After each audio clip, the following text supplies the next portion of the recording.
horas e 5 minutos. Eu falei para você da Fiat Tempo e ele já está por aqui. Vamos abrir aqui o microfone para falar com o doutor Ziro Costa. Muito bom dia, doutor. Bom dia, Milton. Mais um prazer enorme estar aqui com você e com seus ouvintes aqui. Prazer é todo nosso.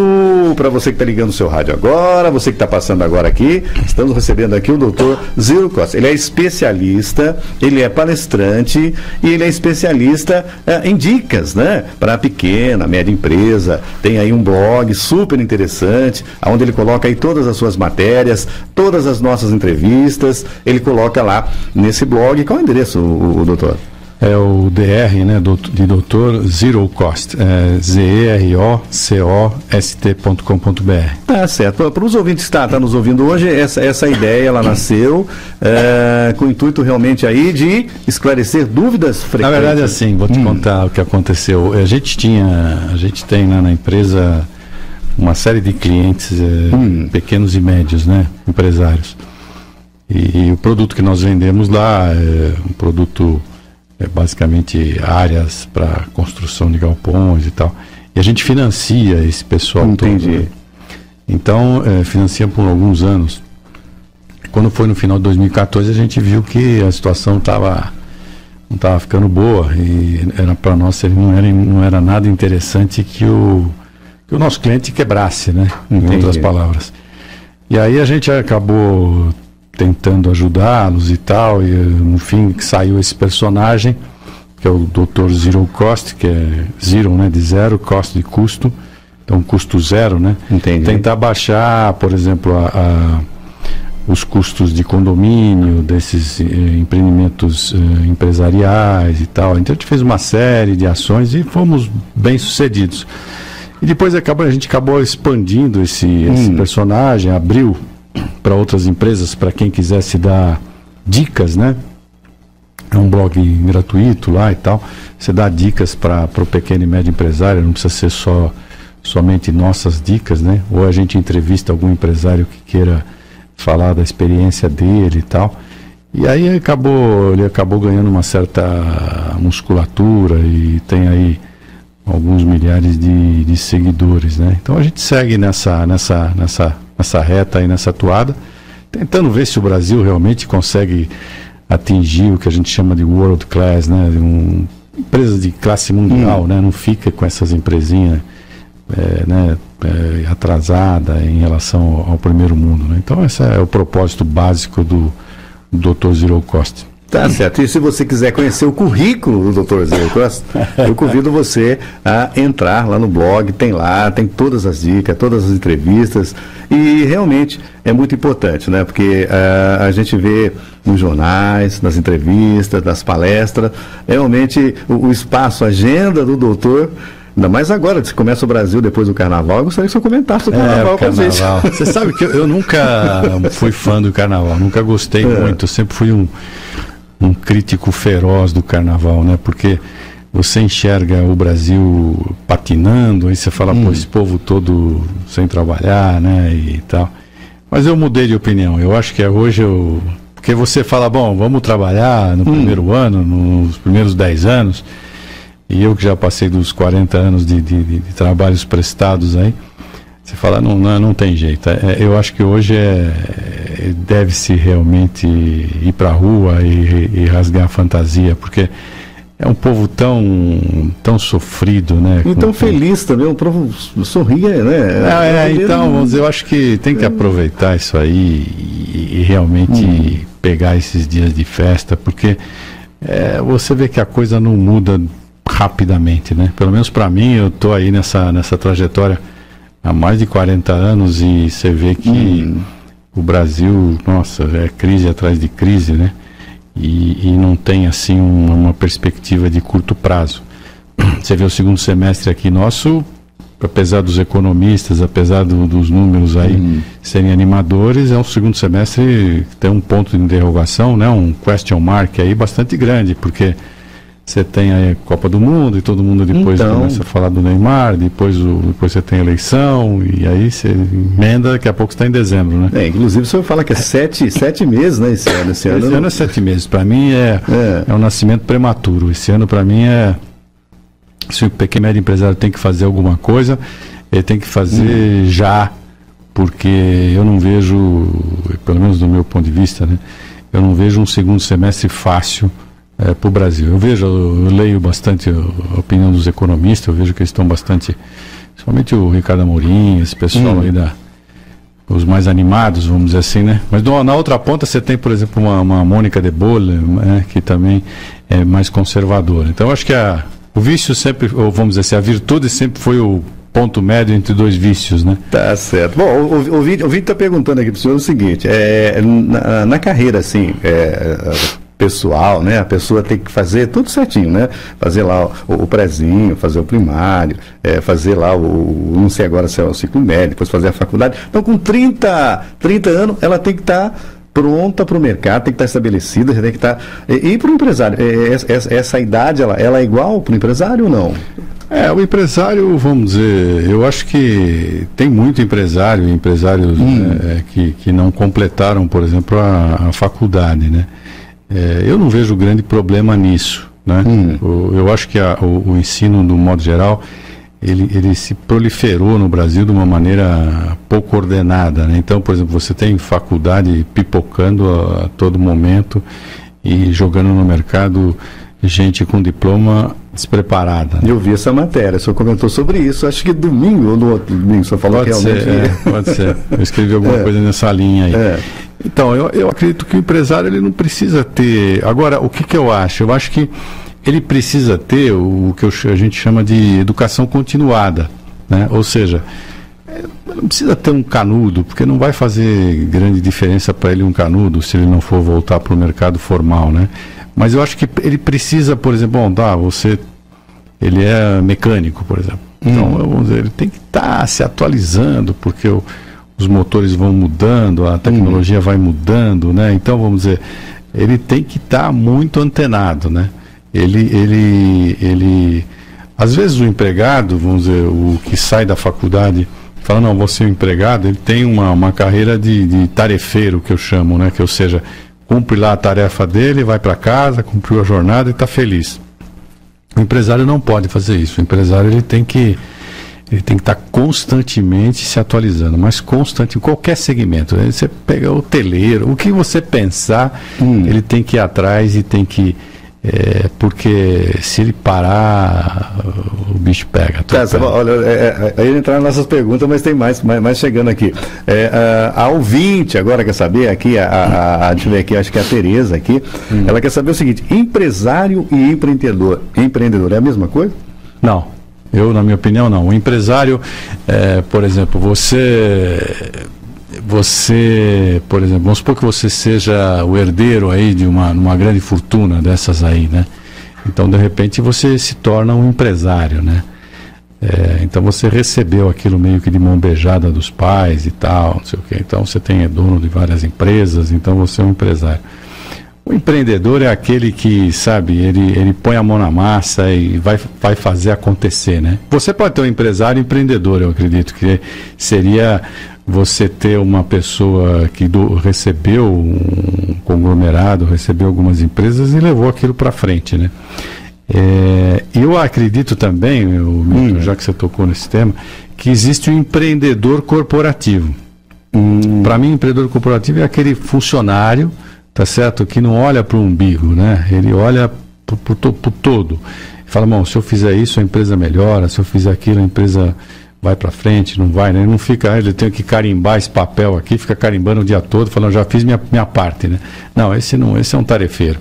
Eu acho que o empreendedor, existe um empreendedor corporativo, porque você pode ser empreendedor sendo funcionário, né? Então, você serve café, por exemplo.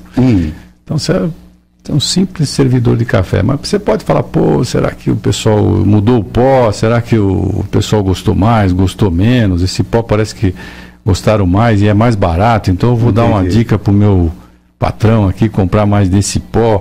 Quer dizer, você vai, pô, ele serve em copo de plástico, mas copo de plástico parece que não é ambientalmente correto, e se a gente tivesse xícaras e cada um com um nome...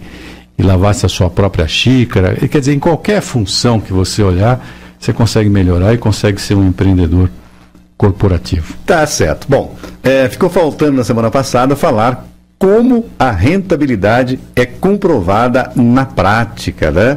Só quer fazer voltar um pouquinho com o resumo? A gente falou a semana passada, a pergunta era sobre o ROI, né? O Return Over Investment, ou seja, retorno sobre o investimento. E a gente fez alguns cálculos e tal.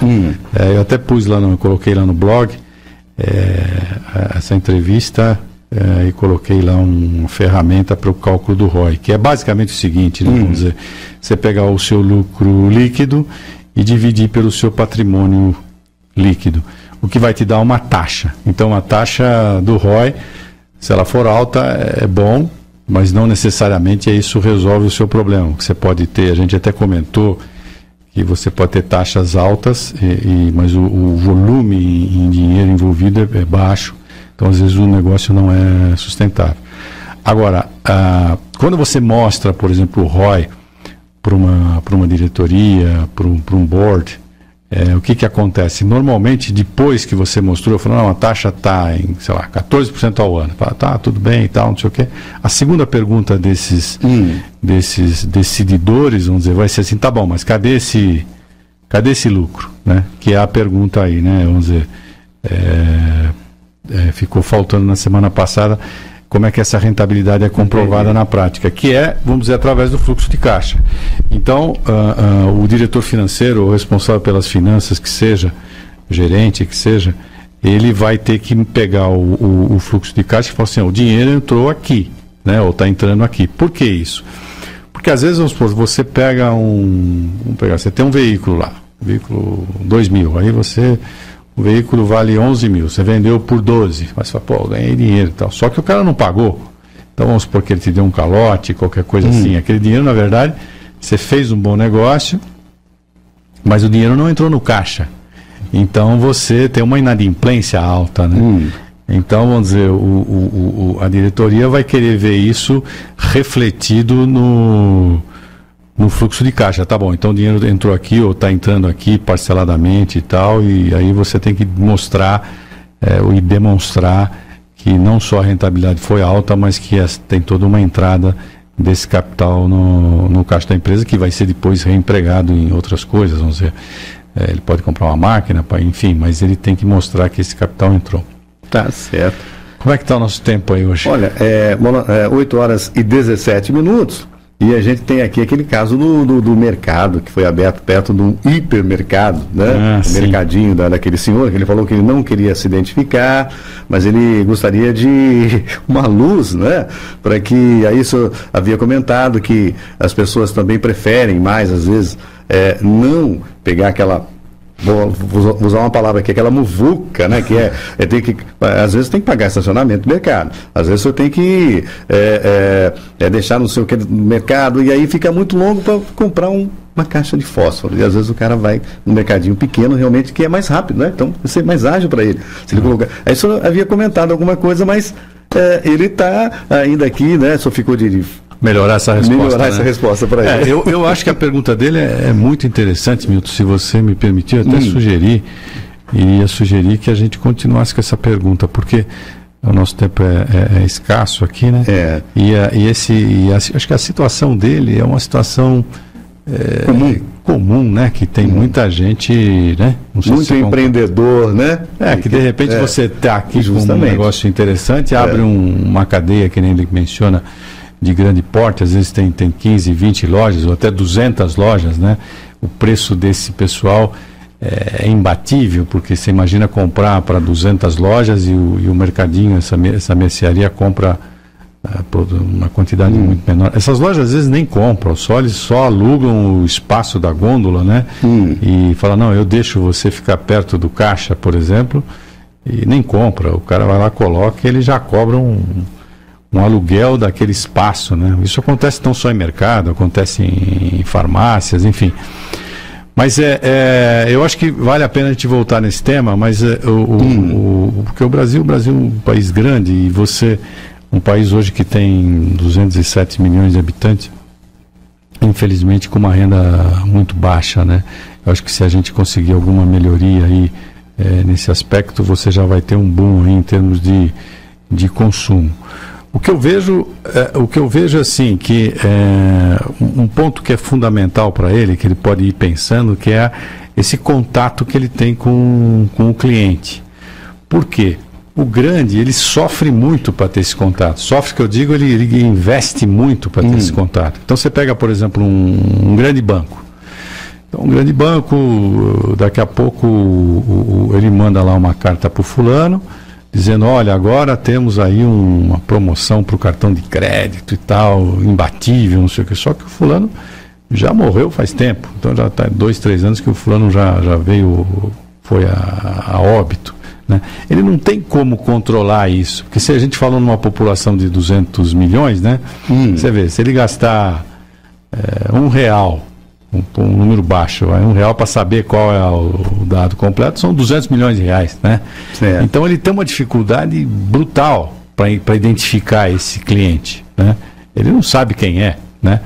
Você não vai ligar para o dono um dos maiores acionistas do Carrefour, que é o senhor Abílio, né? Diniz, ele não vai te atender, mas se você ligar para esse mercadinho agora, ele vai te atender, né? Ele fala, pois não, o que você precisa e tal, né? Então eu acho que esse é o primeiro ponto fundamental para que ele comece a lapidar, comece a pensar, porque ele vai cobrar um preço acima do fulano lá, da grande cadeia. Agora, ele vai tratar o cara pelo nome, ele vai, de repente, ele conhece a família. E é tão bom, né? A pessoa chamar a gente pelo nome. O senhor percebeu? A coisa mais importante que tem. O senhor pode. Uma palestra que o senhor faz. Quando o senhor fala assim, a pessoa está sentada, o senhor fala, ô Milton. Sabe, é tão suave. A coisa melhor que a gente pode ouvir é o nome da gente. Não é assim a chapa 660. Não, mas é verdade. É verdade. Você pega, por exemplo, esses grandes políticos, eles são muito bons nisso, né? Você fala, tô ali, tô vendo o fulano ali e tal, um prazer enorme, não sei o que, o cara... Né? Seu nome, CPF, fala tudo, né? Bom, doutor. Mas vamos deixar isso, porque o nosso prazo está estourado aí, mas eu acho que vale a pena explorar. E aí talvez, Milton, vamos pegar e dar mais dicas para ele, porque eu acho que ele deve estar passando aí umas noites em claro, mal dormidas, né? E não seria diferente não para qualquer mortal. Precisa ver que o assunto é tão polêmico que chegou uma outra pergunta aqui dizendo o seguinte: o mercado grande tem condições de fazer investimento em propaganda, investimento, e o pequeno?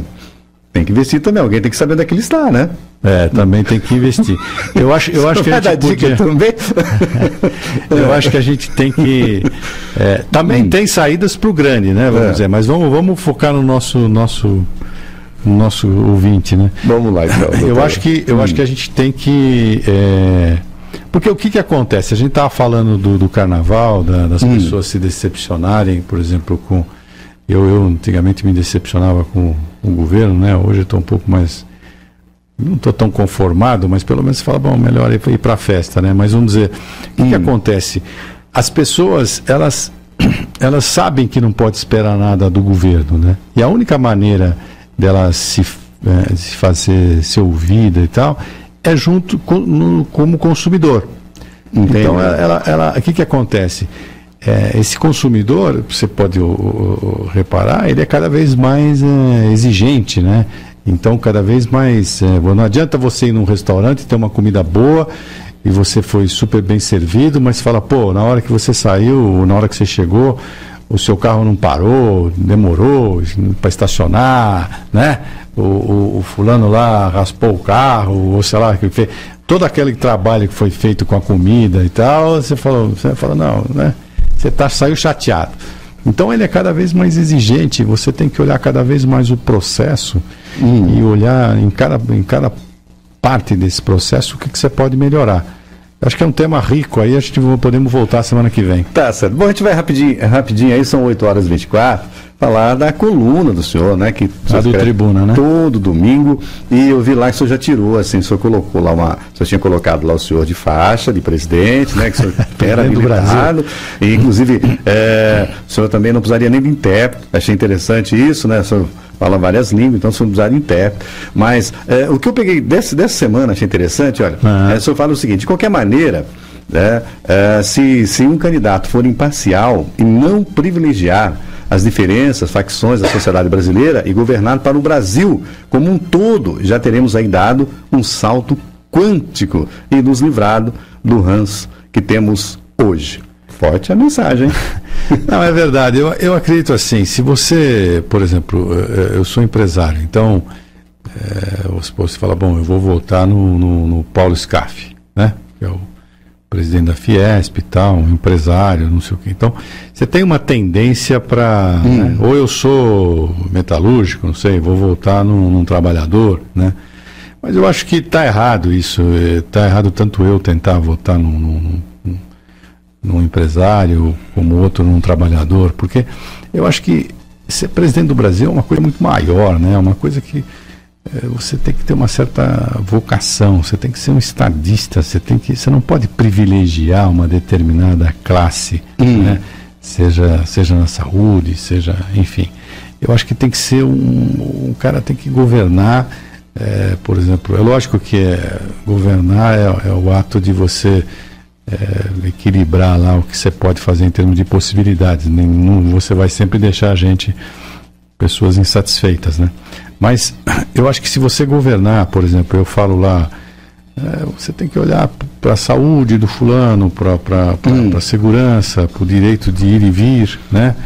E deixar entrar um pouco de luz solar nesses palácios, nessas repartições públicas, né? Porque aí só a bactéria normalmente morre, né? Se você tiver esse tipo de incidência de luz, né? Mas eu acho que assim, ele tem que ser um pouco suprapartidário, né? Não deve levar uma facção de uma maneira radical, porque o Brasil é muito grande, né? Vamos supor, eu até... No primeiro artigo eu me candidatei a presidente e depois eu desisto, né? Porque eu falo, eu nunca fui ao Acre, eu nunca fui à Amazônia, eu não sei como vive esse pessoal, como é que eu posso propor uma solução, né? Entendi. Para essa gente. Eu nunca fiquei lá, passei uma semana numa favela, como é que é essa comunidade? Quais são os valores, né? Então quem governa tem que governar para essa gente, ou talvez até com bastante foco nesse pessoal. Então eu acho que é difícil, não sei quem mas eu acho que tem que ser suprapartidário. Tá certo, doutor. E olha, e espinho sempre vai ter, né? Espinho? Espinho vai ter sempre. Espinho tem, espinho espinho toda a trajetória tem os seus espinhos, né? Não são só rosas, vamos dizer assim. É a música que a gente escolheu agora aqui, entra fulano, sai ciclano, e todo ano a gente acha que melhora, é o Dudu Dalvan que vai encerrar a nossa entrevista. Eu quero agradecer mais uma vez a presença do senhor, desejar ao senhor aí uma boa quarta-feira de cinzas, e lembrando, né, só para os nossos ouvintes aí, a gente vai colocar aqui também a campanha da Fraternidade de 2018, convoca a população para discutir efeitos da violência, que é bem atuante a violência. Puxa vida, é um tema mais do que atual, né? Principalmente no Brasil e no mundo, no modo geral, né? Tá certo, doutor, obrigado pela presença. Obrigado você, obrigado pela... Vamos ver a sua surpresa então. Vamos lá, a surpresa é essa daqui, olha só, essa música aqui, o senhor falou aí, né? E a gente tem aqui... Não, você falou, na verdade. Essa música do Dudu Dalvan. Presta atenção na letra, hein? Entra ano e sai ano, e o tal do ciclano. A gente vai entender agora a letra dessa música aí, e a gente pede a Deus, né, que entra alguém realmente aí para ajudar o nosso Brasil. Que o pobre atravessa para sobreviver.